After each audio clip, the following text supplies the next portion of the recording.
Calf rearing. The first 3 months of a calf's life are critical. The growth rate achieved in this period will affect the lifetime performance of the animal.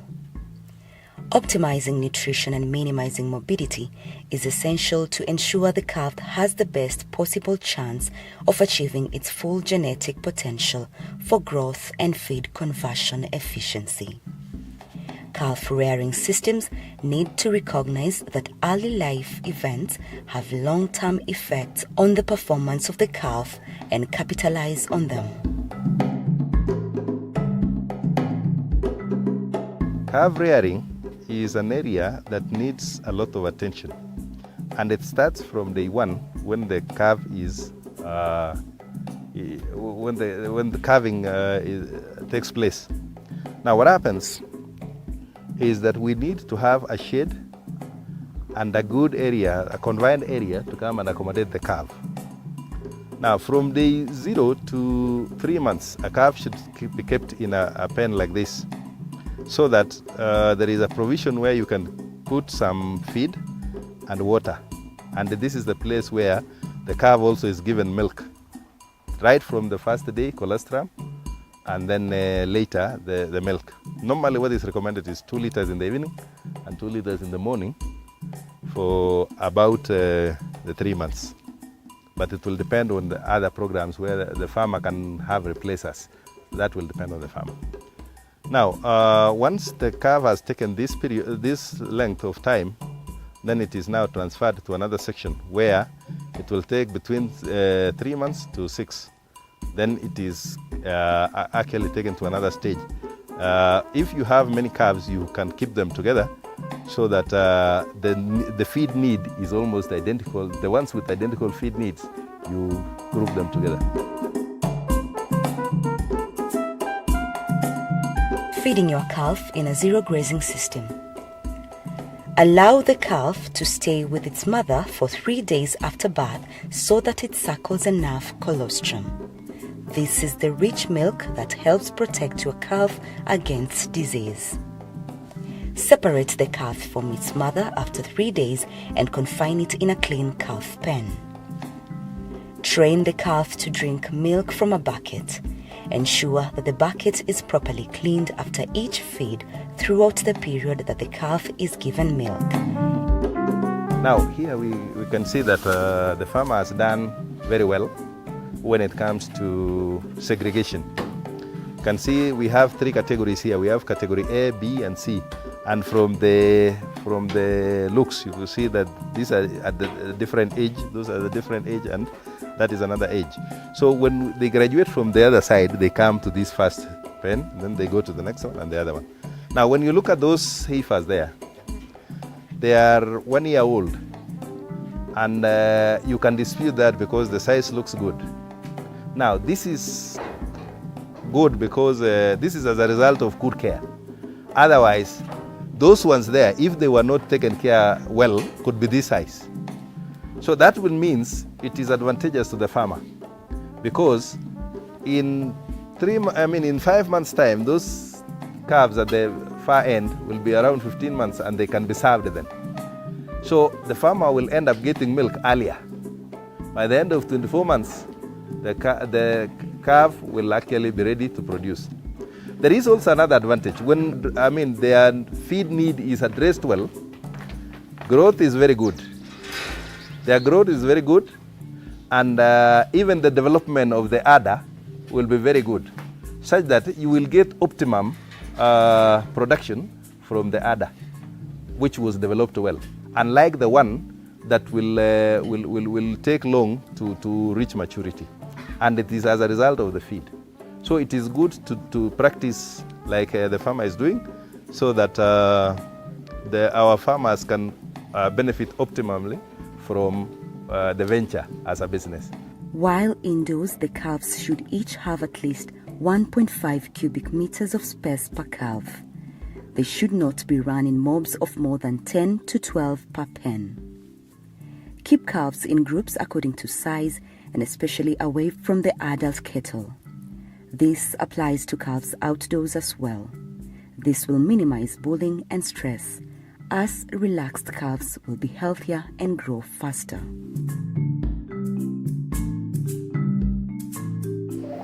Assalamualaikum warahmatullahi wabarakatuh. Salam sejahtera dan salam sehat untuk kita semua.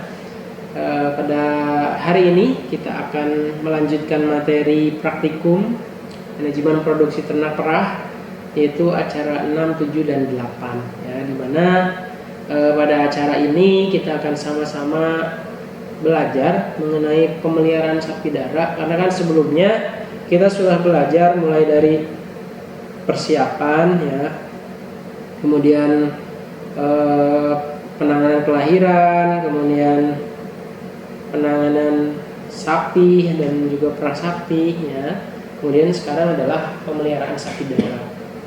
Pemeliharaan sapi darah sendiri nanti diharapkan saudara bisa mengetahui apa saja yang dibutuhkan dalam pemeliharaan sapi perah yang masih darah ya, karena tentunya mulai dari kebutuhan nutrisi, kemudian kebutuhan ukuran kandang ya, kemudian kebutuhan jumlah pakan dan lain sebagainya itu berbeda ya, sehingga manajemen pemeliharaan sapi darah juga ini bisa menentukan baik ataupun tidaknya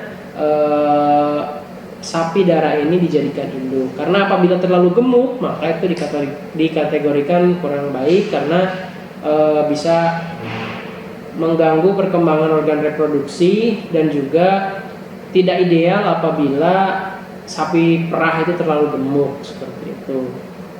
Kemudian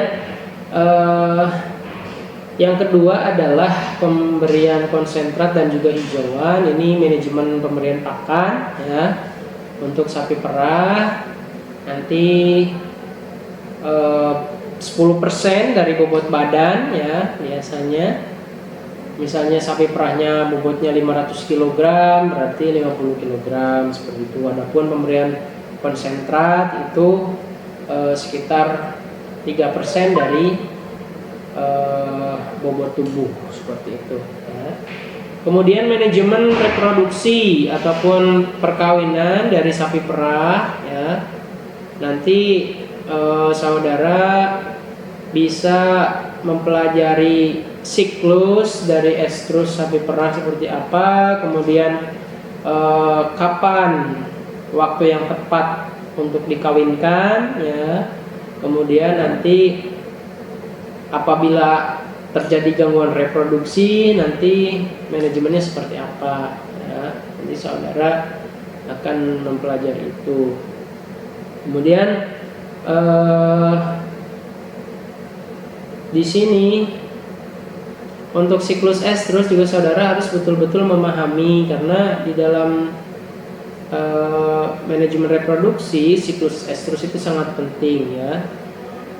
Untuk sapi umumnya adalah 20 sampai 23 hari dengan rata-rata 21 hari ya untuk siklus estrusnya. Kemudian menunjukkan gejala 4A biasa kita sebut abang, abu, ayit, anget ya, ataupun merah, bengkak, berlendir dan hangat seperti itu.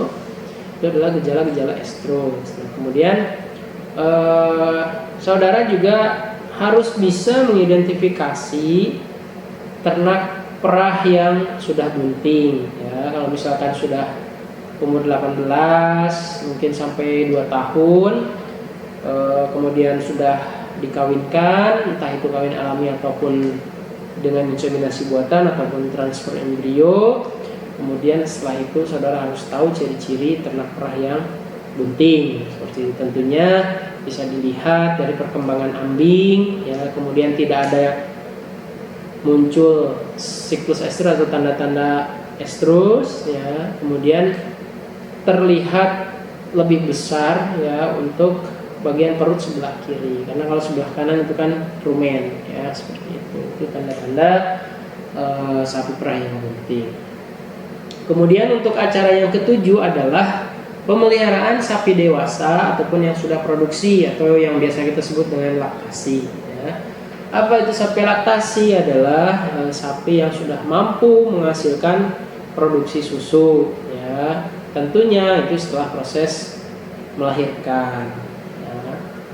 Apabila sapi perah itu tidak bunting, kemudian majir, ya, dia tidak akan bisa memproduksi susu karena dia tidak mengalami proses bunting, kemudian dia tidak beranak atau tidak melahirkan, sehingga untuk kelenjar mamainya juga tidak akan berkembang dan produksi hormon prolaktinnya juga tidak akan diproduksi, ya, tidak akan diproduksi banyak, sehingga produksi susu itu berhenti dan dikonversi ke yang lain seperti itu. Ya, di dalam pemeliharaan sapi dewasa atau produksi ataupun laktasi ini juga berbeda kebutuhan pakannya, ya, kemudian nutrisinya juga berbeda seperti itu dikarenakan tujuannya untuk produksi seperti itu. Beda halnya dengan pedet, ya kan, untuk pertumbuhan dan perkembangan. Kemudian beda halnya dengan darah, dia untuk perkembangan reproduksi supaya betul-betul mengeluarkan tanda-tanda estrus, ya, sehingga dia bisa reproduksinya bisa normal seperti itu. Kemudian di dalam acara yang ketujuh ini, jadi untuk manajemennya itu dari mulai darah sampai dengan dewasa itu tata laksananya harus diperhatikan dengan baik, ya. Kemudian body condition score ataupun BCS juga harus diperhatikan. Kemudian kesehatan ternak dan kebersihan kandang juga harus diperhatikan. Misalnya membandingkan ternak, menjaga kebersihan kandang, pemotongan kuku, ya, pemberian obat cacing secara berkala, ya. Kemudian memberikan vitamin itu harus betul-betul diperhatikan. Nah, kemudian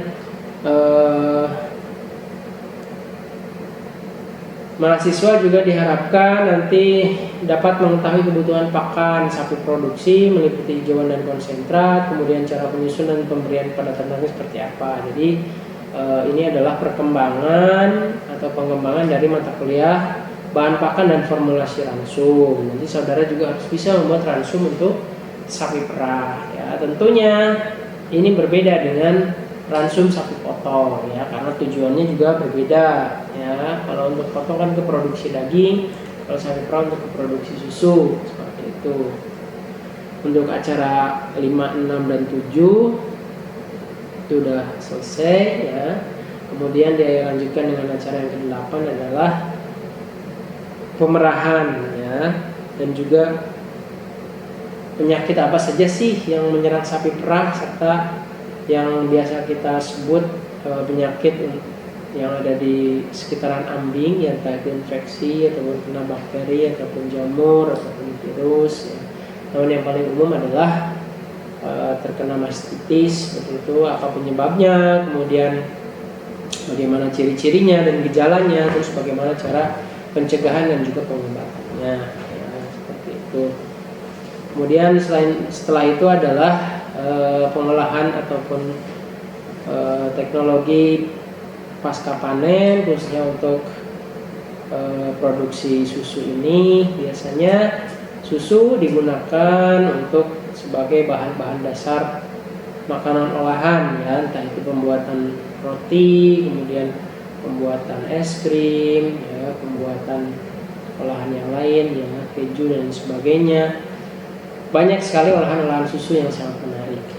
Saudara pasti tahu kebutuhan susu di Indonesia sangatlah tinggi, ya. Di negara kita baru hanya terpenuhi susu itu sekitar 18%, ya. Kemudian lebih dari 75% itu dipenuhi dari impor seperti itu. Sehingga peluang di industri persusuan ini, ya, di industri ternak perah ini sangatlah besar. Kita tahu memang khususnya di Jawa itu kan pertumbuhan penduduk semakin tinggi, sehingga untuk membuka farm yang besar itu kemungkinannya sangat kecil. Akan tetapi 95% lah, bisa dikatakan 95% produksi ternak perah itu masih terpusat di Jawa.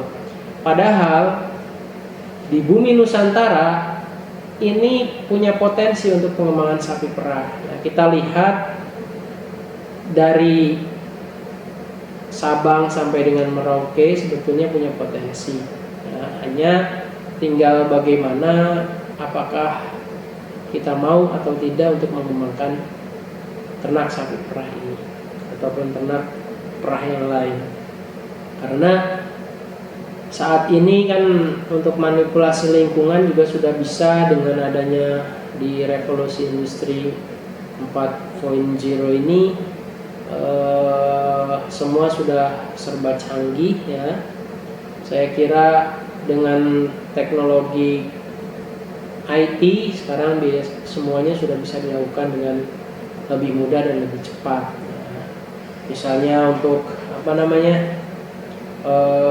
rekayasa perkandangan, misalnya dimanipulasi lingkungannya dan disesuaikan dengan kebutuhan si ternak. Di Jakarta pun bisa di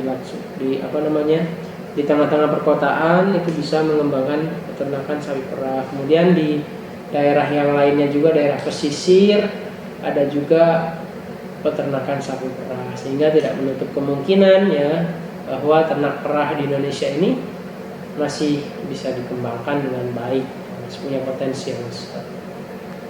Itu saja ya yang dapat saya sampaikan.